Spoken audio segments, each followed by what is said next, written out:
जय श्री हरि बंधु, आज पुनः एक नई कुंडली लेके आपके सामने उपस्थित हैं। देखिए 22/11/1992 का इनका जन्म है। 22 नवंबर 1992 का प्रातःकाल 10:20 पर उलीपुर बांग्लादेश में इनका जन्म हुआ है, बंग प्रदेश में। उलीपुर का हमें स्थान मिला नहीं, स्थान तो मिला लेकिन उनके वो जो एल्टीट्यूड आदि होते हैं, डिग्री आदि, वो नहीं मिले, तो हमने रंगपुर का लिया है। कुंडली आपके सम्मुख है, धनु लग्न की कुंडली है। धनु लग्न के जो भी व्यक्ति होते हैं वो पराक्रमी होते हैं। जैसे आपने धनु लग्न का चिन्ह भी देखा होगा, ऊपर पुरुष की आकृति है धनुष लिए और नीचे घोड़े का शरीर है। तो अत्यंत पराक्रमी होते हैं और अपने कार्य के प्रति भी पराक्रम दिखाते हैं, पूरा परिश्रम लगाते हैं पूरा कार्य करने का। शुक्र इनकी कुंडली में विराजमान है। साथ ही साथ श्रेष्ठ वक्ता भी होते हैं, श्रेष्ठ धर्माचरण वाले भी होते हैं और इसके साथ ही साथ सत्य वक्ता होते हैं, सत्यवादी होते हैं, धर्मात्मा होते हैं। इनकी बातें सत्य होती हैं इसलिए लोगों को कटु लगती हैं। साथ में शुक्र भी विराजमान हो जाने से इनकी धार्मिक प्रबलता और बढ़ जाती है। शुक्र सम राशि में विराजमान होने से इनकी विद्वत्ता यहाँ पर बढ़ जाती है। तो कोई ना कोई ऐसी विद्वत्ता इनमें अवश्य विद्यमान होगी और है भी। कुंडली प्रसिद्ध है, प्रसिद्ध कुंडली नहीं है लेकिन ये व्यक्ति जो हैं ये कुछ हद तक प्रसिद्ध हैं और बहुत बड़े विद्वान हैं शास्त्रों के। ऐसे विद्वान हैं शास्त्रों के कि 18 पुराण, वेद, उपनिषद, स्मृतियाँ,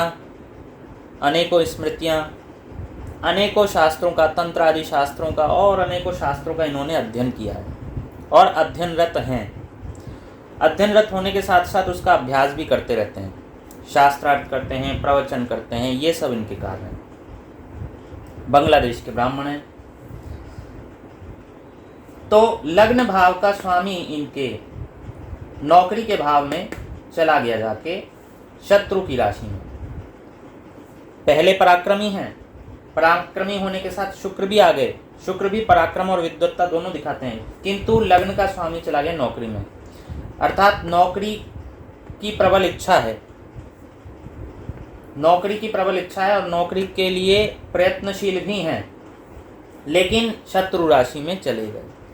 इसके कारण यदि नौकरी लगेगी तो ऐसा लगेगा कि शत्रु के घर में विद्यमान है और यदि अधिक संभावना ये है कि नौकरी में बहुत समस्या आएगी।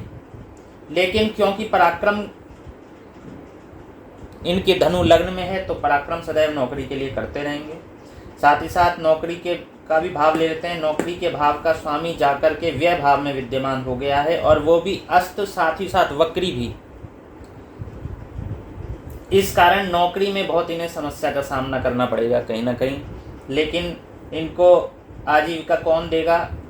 शुक्र देंगे, इनकी धनु लग्न देगी और गुरु, जिस राशि में गुरु विद्यमान है, क्योंकि गुरु केंद्र में है, यद्यपि शत्रु राशि में है, लेकिन गुरु ही इन्हें कहीं ना कहीं आजीविका का साधन प्रदान करेंगे।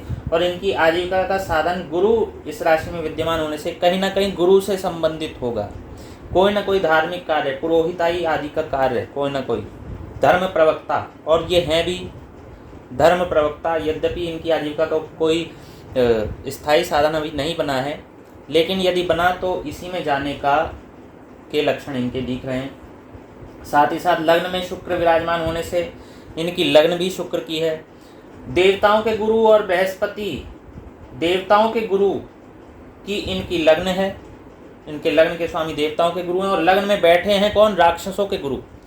तो इनके विषय में ये कहा जा सकता है कि जो धर्म दैत्यों को और देवताओं को दोनों को पता होता है वो इन्हें पता है। तो धर्म के विषय में बहुत विद्वान कहे जा सकते हैं। नौकरी के विषय में थोड़ा खटास है, लेकिन कहीं ना कहीं धर्म के क्षेत्र से कहीं ना कहीं आजीविका का साधन बना लेंगे। आगे देखिए, धन परिवार के भाव में शनि विराजमान है, स्वराशिष्ट होकर शनि विराजमान है। इस कारण परिवार में उन्नति है, परिवार का लाभ मिलेगा, संपत्ति मिलेगी, धन मिलेगा, परिवार से संबंध अच्छे रहेंगे। किंतु साथ ही साथ मंगल की सप्तम दृष्टि और नीच, और मंगल शनि का शत्रु है, नीच दृष्टि से इस राशि को देख रहा है। इस कारण से कहीं ना कहीं वो जो संपत्ति और धन था उसका कहीं ना कहीं ह्रास होगा, उतना नहीं बढ़ पाएगा जितना शनि के कारण बढ़ता। पराक्रम के भाव का स्वामी शनि पिछली राशि में जाके विराजमान हो गया, इसलिए कुछ, यद्यपि धनु लग्न है तो पराक्रमी है, लेकिन यहाँ पर आके इनका पराक्रम, इससे ये पता चलता है कि पराक्रमी तो इनकी कुंडली थी, लेकिन क्योंकि शनि ने पराक्रम का व्यय कर दिया, इस कारण से इनका पराक्रम कम हो गया। तो ये इनमें कुछ कुछ आलस्य आ गया। एक बात और आपको नहीं बताई कि धन के भाव को गुरु भी यहाँ पर विद्यमान होकर देख रहे हैं, सम प्रकार से देख रहे हैं, तो गुरु भी यहाँ पर शुभ करेंगे। इसलिए संपत्ति, पारिवारिक संपत्ति के विषय में विशेष विचार करने की आवश्यकता नहीं है, ठीक होगा, अच्छा होगा।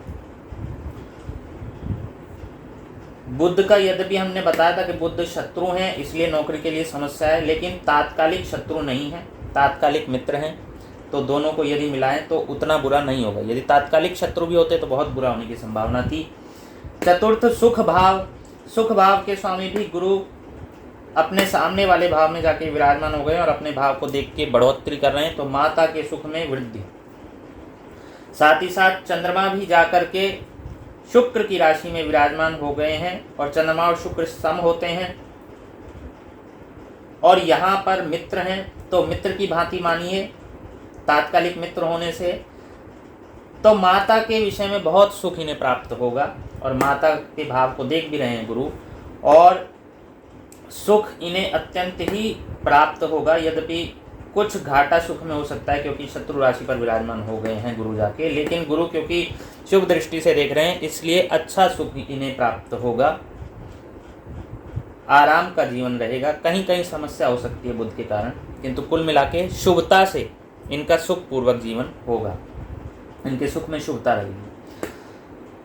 अगला देखिए, पंचम भाव का इनका स्वामी जो जाकर के अष्टम भाव में विराजमान हो गया, तो विद्या के विषय में दुख की प्राप्ति, इन्हें कुछ ना कुछ दुख की प्राप्ति हुई, क्योंकि नीच राशि में विराजमान हो गया।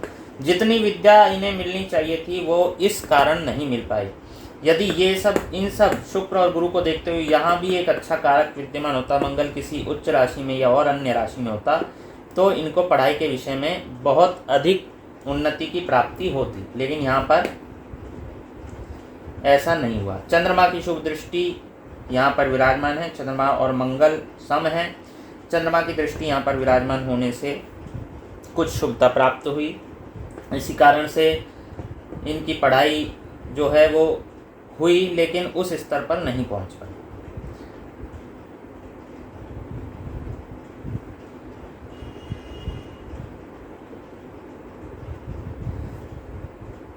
एक बात हमने नहीं ली कि इनके सुख में शनि की दृष्टि है, तो शनि कहीं ना कहीं इनका सुख खराब करेगा, लेकिन गुरु से शुभता प्राप्त होगी। साथ ही साथ बुध, जो कि बुध की राशि में गुरु गए हैं, उससे भी थोड़ा कष्ट इन्हें होगा। अब यहाँ पर देखिए, शत्रु, रोग, ऋण, रिपु के भाव में केतु विराजमान है,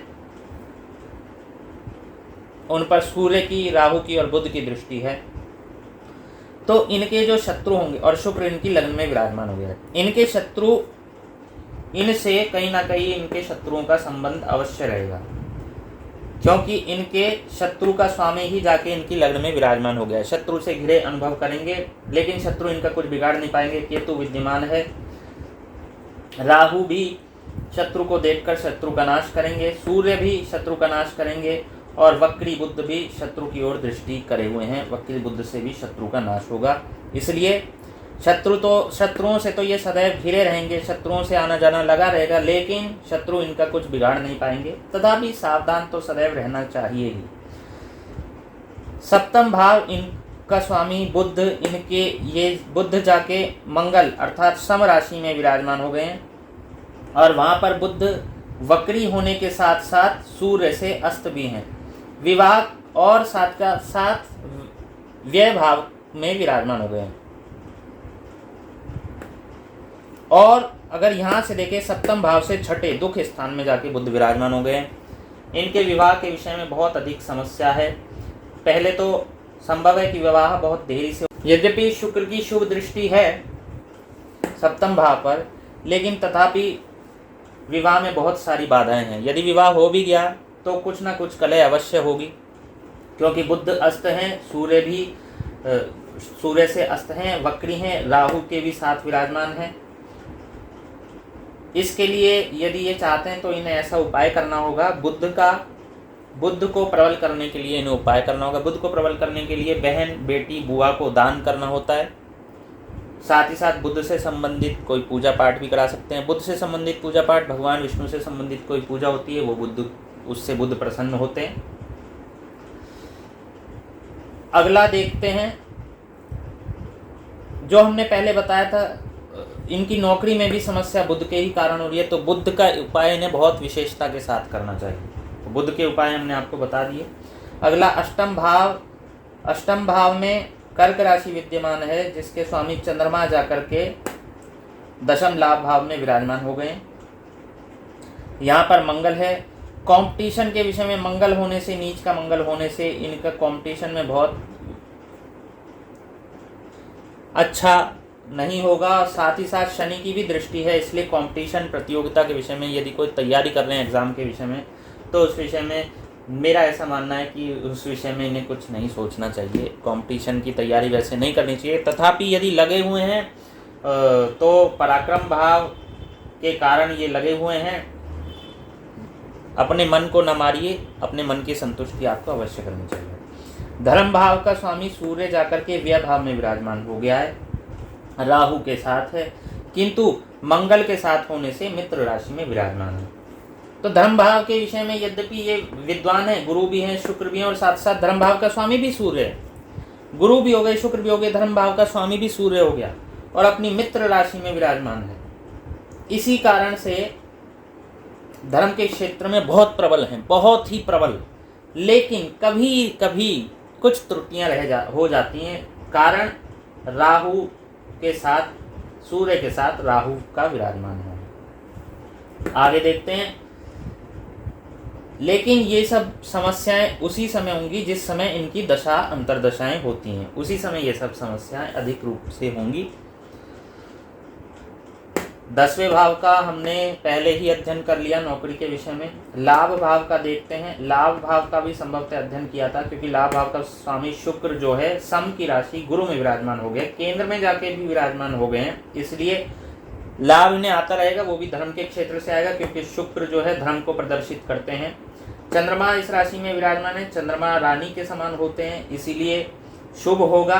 लेकिन चंद्रमा, क्योंकि शुक्र जो चंद्रमा के लिए सम है वहां जाकर विराजमान है, इसलिए सामान्य शुभ होगा।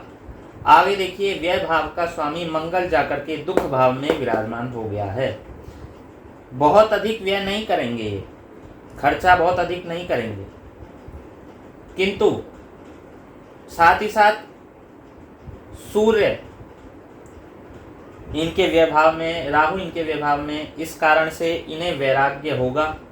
लेकिन बुध वक्री होने से और बुध साथ में होने से थोड़ा जिद्दीपना भी होगा, थोड़ा बालकों वाला स्वभाव भी इनके वैराग्य मार्ग में आएगा। कुछ ना कुछ भी, जब भी इन्हें घर से वैराग्य होगा तो कोई ना कोई बच्चों जैसा स्वभाव इनके मन में बुध के कारण, बुध के वक्री होने के कारण आ सकता है, और बहुत जिद्दी स्वभाव होगा वो। तो ये इनकी पूरी कुंडली का सारांश। साथ ही साथ देखते हैं इनके भविष्य का और कुछ दशा के आधार पर।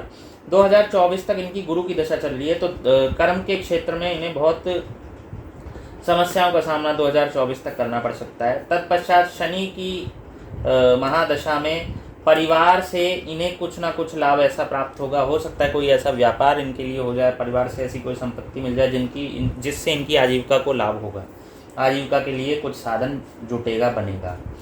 2060 तक फिर उसके पश्चात बुध की दशा आएगी।